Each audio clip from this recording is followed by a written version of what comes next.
All month long, KITV4 has recognized Filipino American History Month, a series of stories recognizing people who celebrate both cultures. Tonight, KITV4's Robert Juan takes us into the world of Escrima.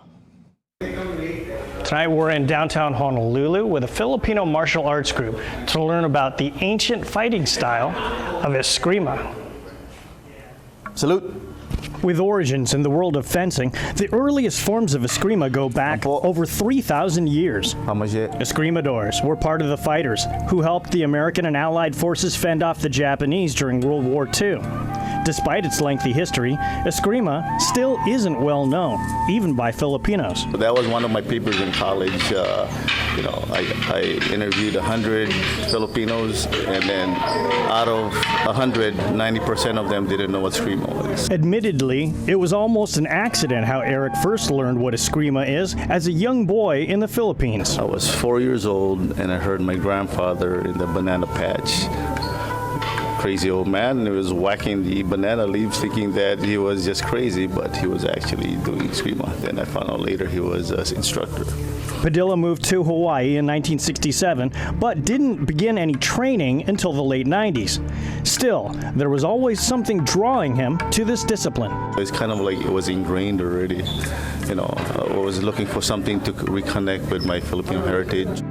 Over time, Escrima has called to others in a wide assortment of ways. When I was living on the mainland, one of my co-workers was an Escrima instructor, and that's how I was involved in it initially before I moved back to Hawaii.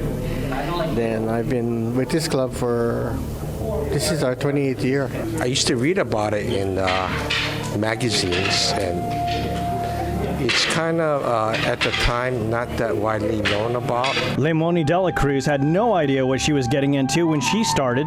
That was 10 years ago. I really loved kickboxing for 6 years. And then my son said, I think you better go to Escrima because it's really interesting and it is more self-defense. So I said, okay, let me try then. While the fighting style drew them all to Escrima, there's much more that keeps them in the practice. Camaraderie with our students and other instructors and other schools that we interact with. I felt like they're like my family now. Being in Hawaii, Filipinos and Chinese work together quite well. And I learned a little bit more about the culture. Which might be why they made sure I didn't leave before trying it myself. As for Eric and all those young Filipinos he surveyed years ago, he gets it. So he hasn't given up on them either. Generation, when they come from the Philippines, you lose that connection, right? Language first. And then you shun that because your parents talk funny, you did dress funny, you try to be more American. But eventually you come 360 and you embrace where you started. It's funny that a lot of them at their older age appreciate, being Filipino now more so when they were younger. And, it's better late than never, right? Yeah. To revisit this and all of the stories in this series, just download the KITV4 app or go online to KITV.com and search keyword FAHM.